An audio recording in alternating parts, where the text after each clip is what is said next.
Pericles said that if Athens would appear great to you, then consider that her glories were purchased by valiant men and women who understood their responsibility and acted on their duty. Hey everybody, happy Monday morning to you. I'm back at my place of work here in the break room.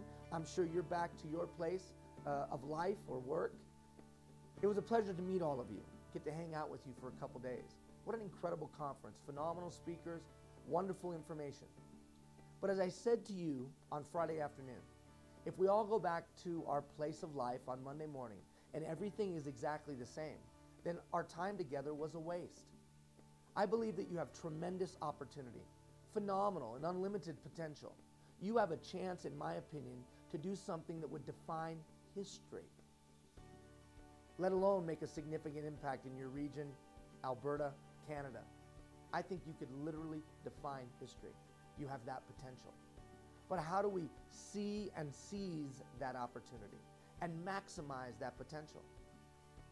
First, I think you have to have a vision. That was why I cast that vision of Athens and Periclean Athens and the greatness that it was, and to aspiring to be like that. I think you can be that beacon of hope. But for that to occur, it's going to take all of us. You see, every one of us is a leader. I brought forward the name of a guy named Pericles.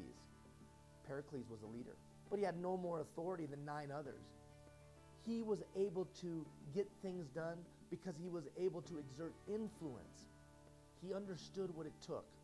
He understood that he needed to be a community builder, an agent of hope. I asked you and I challenged you to do the same. Today, I've posted an article. I'd like you to read that article about the leadership approaches I think the times require. The skills and abilities to win the battle behind you may not be the skills and abilities to win the battle before you. And on Friday afternoon, I tried to make the case that times have changed, and the leadership approaches we've used in the past may not be the leadership approaches of today.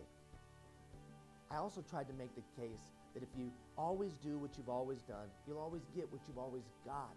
That something had to, that's right, change. But you didn't need to be sick to get better. So I challenged you to make it a commitment of what you would do to make your community a better place to live. Pericles was a community builder. He understood that he had to be an agent of change. He had to be able to know how to change things. He realized that he had to be a proactive systems thinker and create systems to build his community. And then he had to be a catalyst for responsibility. He had to get others to take ownership and responsibility of their community, that he couldn't do it all by himself. Now, it's not an autocratic leadership style that's going to be successful today. A person's going to have to be able to build trusting relationships. A person's going to have to be able to expand their sphere of influence, build consensus, be able to collaborate. The days of the follow me, those days are gone. We're going to have to be able to work with everyone else. Put down our little flags and our little fiefdoms and our little hills.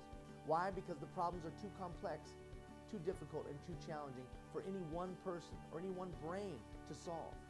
It's going to take all of us. Over the coming weeks, we'll try to continue to unpack information. Later this week, I'll post another video, and then every week for the next 4. Make that commitment.